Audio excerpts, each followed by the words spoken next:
Today, I'll be reacting to the best Larry Bird versus cocky instigator story ever told. So let's go right into the video. After being selected in the first round of the 1984 NBA draft, Kevin Willis played 21 seasons in the NBA, and standing at 7 feet tall, 245 pounds, he was an enforcer, an instigator, and sometimes an outright bully every year that he played. We just had Sally and Willis bang one another. Now, also, Willis popped Sally right in the face. And in Game 7 of the 1988 Eastern Conference semifinals, while playing for the Atlanta Hawks, he tried to bully his way through Larry Bird and the Boston Celtics.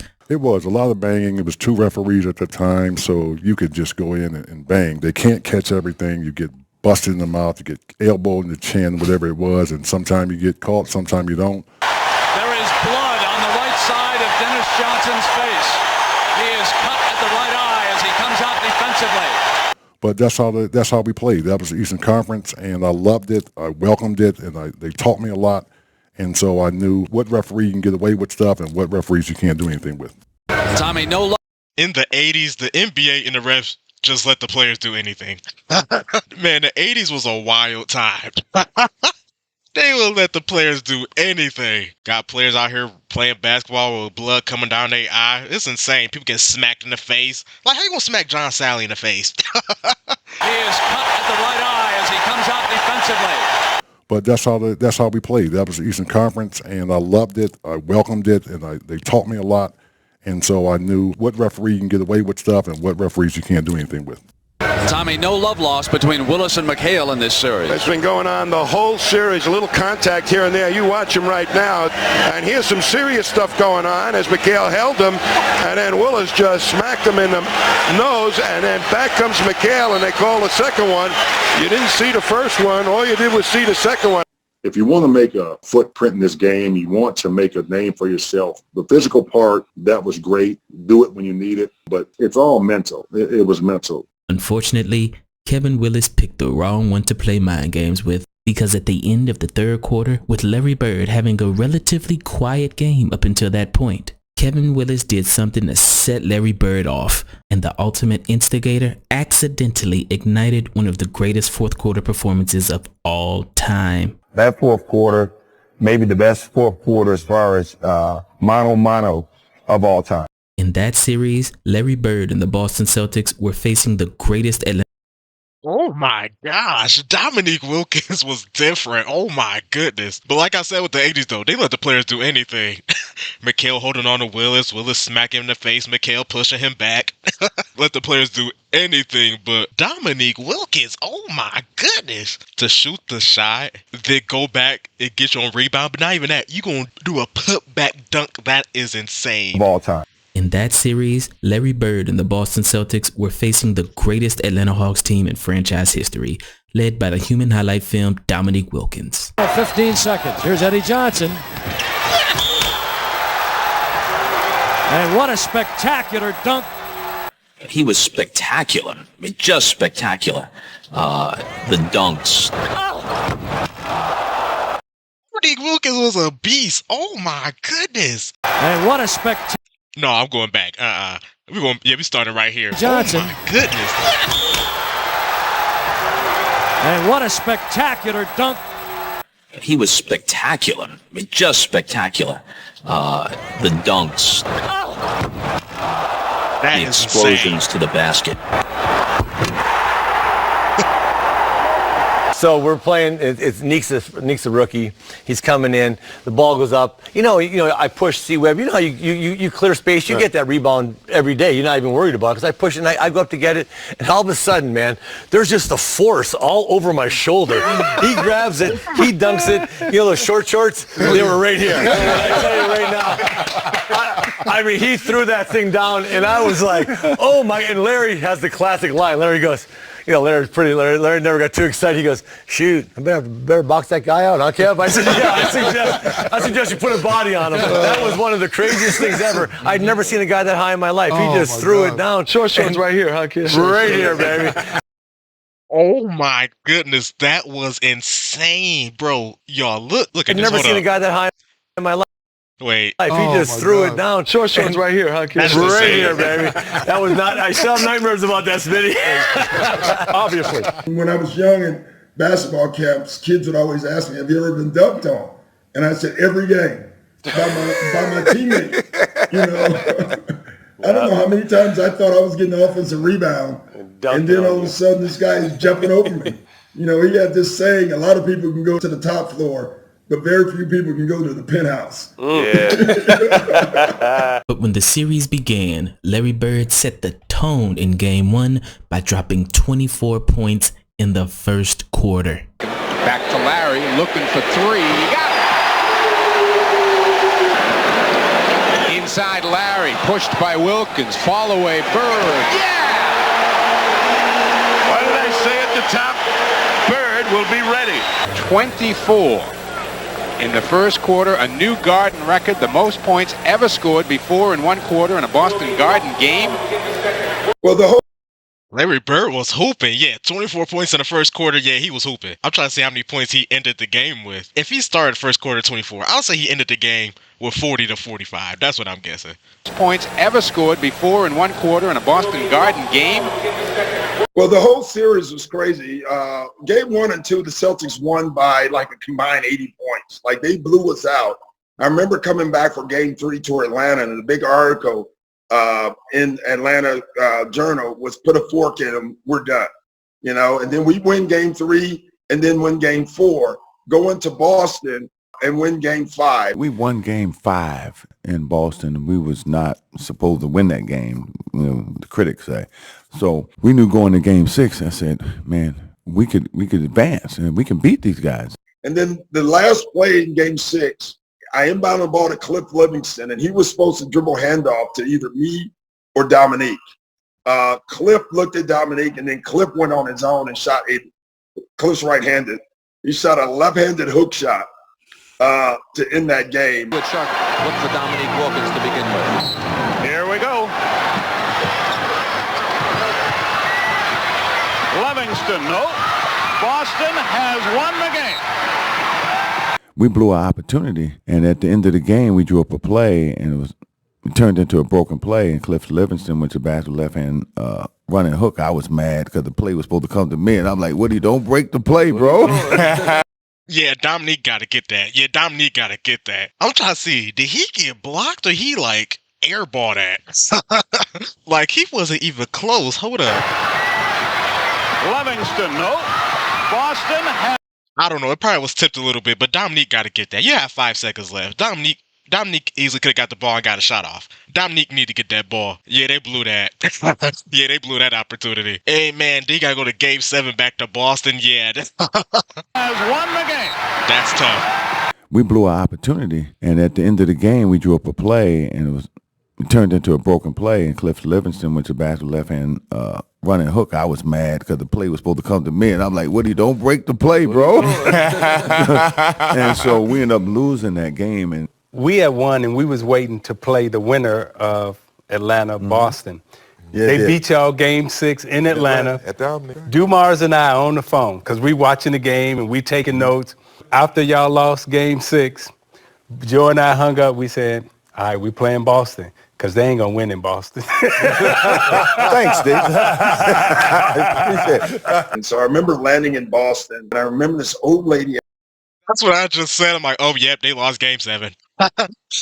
Yeah, that was your opportunity right there. You had to take Game 6, but nah, y'all blew it. At the airport. And I'm not exaggerating. Wait, let me go back a little bit.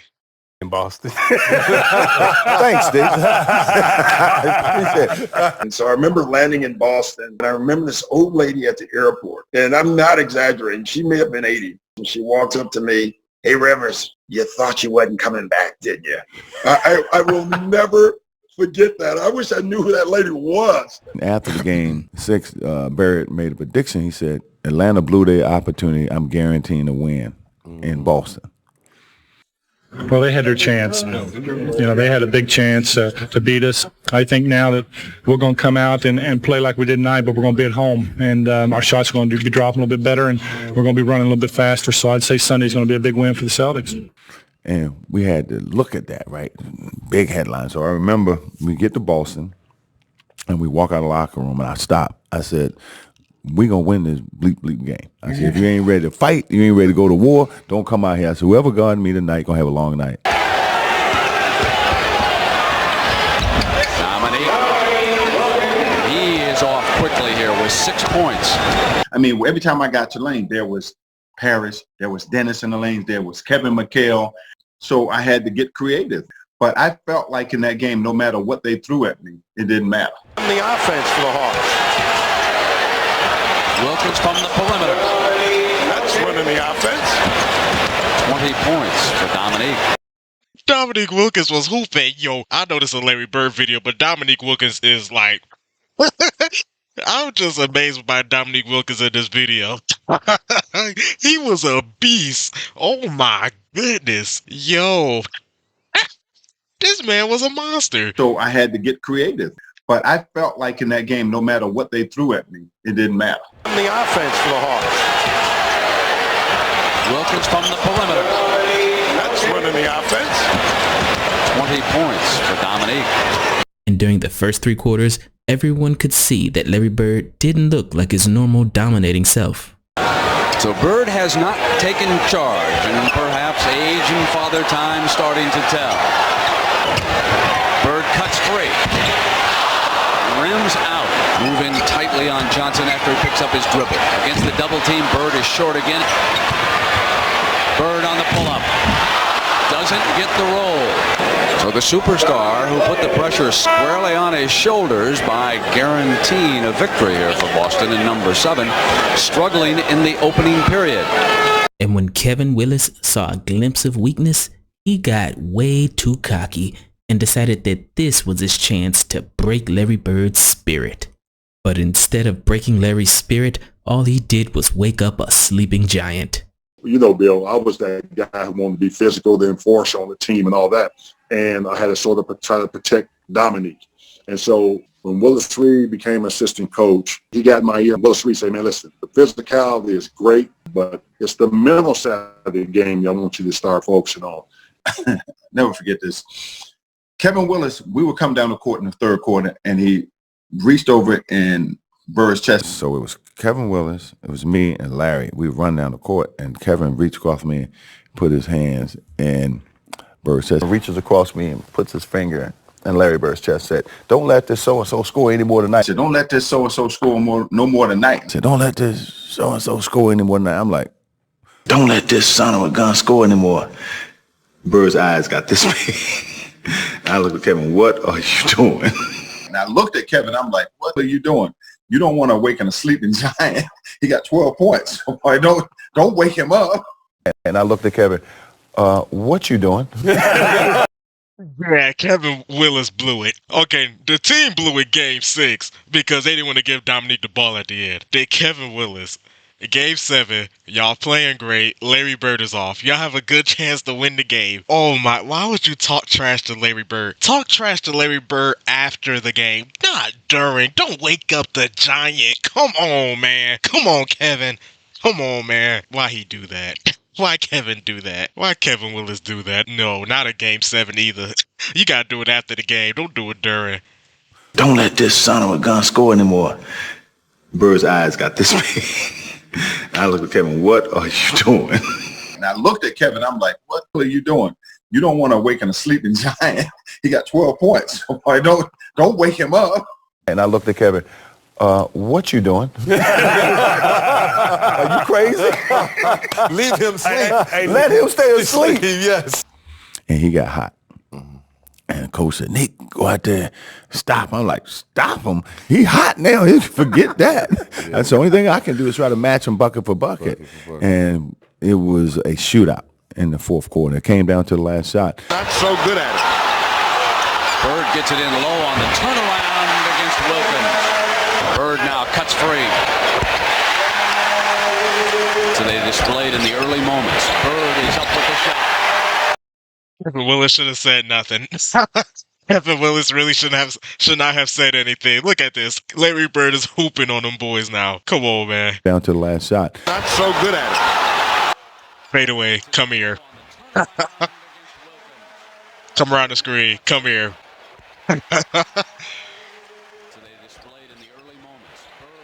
Larry Bird is hooping. Mike Fratello might need an early timeout. Bird started out 2 of 7. He has hit his last 3. Larry Bird that night was, he was unbelievable, and he was so clutch. Meek was just as clutch that night. It's just that Larry in the fourth quarter was unstoppable. Bird cuts free, left hands it for the field goal that puts Mason Jones and the Celtics back on top, 101-99. I said Bird had 20 of his 34 in the fourth quarter. Dominique had 17 of his 47 in the fourth quarter. They was hooping. Wait, they said Bird had 20 of his 34 points in the fourth, and Dominique had 17 of his 47 in the fourth. This man, Dominique, had 30 after 3 quarters. Oh, man, that is insane. Yo, them brothers was hooping. Field goal that puts Mason Jones and the Celtics back on top, 101-99. I said Bird had 20 of his 34 in the fourth quarter. Dominique had 17 of his 47 in the fourth quarter, and they were going bucket down the stretch. Oh, they was going at it. Larry was torturing him. Dominique was torturing me on when he had the ball. This is a type of game of who's going to blink first. Wilkins responds. What a game. That fourth quarter, maybe the best fourth quarter as far as mano of all time. What happened between the two of them? It's Bird's turn, and the Celtics have the lead. Oh, man. You know, it was crazy, too, because it's rare in a game you feel it. Right. That was one of the few games I was saying, this was a game right now. It was a game. And what's even more impressive is that in those 1988 playoffs, Larry Bird had painful bone spurs in both feet that were so bad that he didn't even play the following season because he had to get surgery on both feet. And though Larry Bird played a few more seasons, this injury essentially ended Larry Bird's dominant career as we knew it because he was never the same again. However, on this night, with 2 bad feet, Larry Bird disregarded the pain and went shot for shot with one of the greatest scorers of all time, and once again proved why he's the toughest player in NBA history. In '88, we were banged up a little bit. I might gotta find it. I might gotta look at that full game. That game seemed like that game was lit. They was going at it, Larry Bird and Dominique. Man! Larry Bird had 34, Dominique had 47. Them brothers was hooping. They did not want to go home. Larry Bird and Dominique Wilkins did not want to go home. His scores of all time, and once again proved why he's the toughest player in NBA history. In '88, we were banged up a little bit. Matter of fact, the great story about this series is I remember before this big game against Dominique that Larry was out shooting, and I was out shooting early at one end of the court. Larry was down at the other end, and I noticed that Larry was down there like shooting left-handed jump hooks from like 12, 15 feet. Now, he made left-handed shots, but I saw him shooting right-handed jump hooks from 12 or 15 feet. And I went down there and go like, what are you doing? He goes, my Achilles tendons are killing me. My step back it won't work tonight. I need that jump hook. And he made something that game. I mean, it's just unbelievable. That just tells you his confidence and tells you what kind of a player he was, just to have a game plan of what shots he was going to make that night. No, that's just straight skill. Larry Bird was extremely skilled on the offensive end. That's straight skill right there. I can go to my step back, so let me take these left-hand shots. To have a game plan of what shots he was going to make that night. Bird attempting to break free, stays with it. Ain't no way. That's insane. Continuation for Larry Bird. Now watch Bird just get the ball and wheel into the defense. That's crazy. Fly lefty. Hail Mary. Just like he rehearsed it.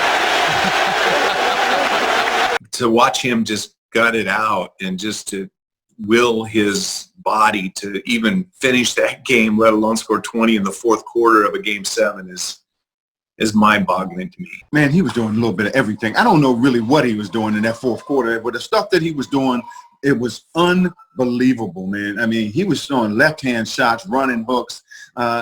His game was at another level. We was trying to match each other's will. And so it was just a game who was going to hit first. And it's Bird. Good shot.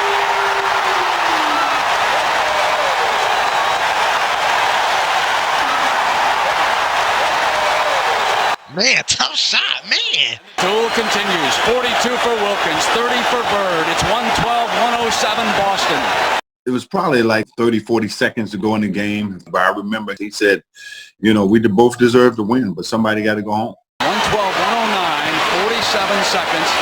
Another defensive stop. A must here for the Hawks. They knew who was going to get the ball. It's like Robert Parrish always said, 40,000 eyes on Larry Bird because they knew he was going to get the ball. And we knew it. Our opponents knew it. Now it's just up to them to stop it. Johnson gets it into Bird, and Wilkins is there. Bird comes free. Bird for the layup. You are watching what greatness is all about. That's too easy. That was too easy for Bird. That was too easy. Yeah, let's look at that last possession. Well, yeah, let's look at this last possession. We knew it. Our opponents knew it. Now it's just up to them to stop it. Yeah, that was too easy. Johnson gets it into Bird, and Wilkins is there. Bird. So nobody was going to double? I would have doubled. You are watching what greatness is all about.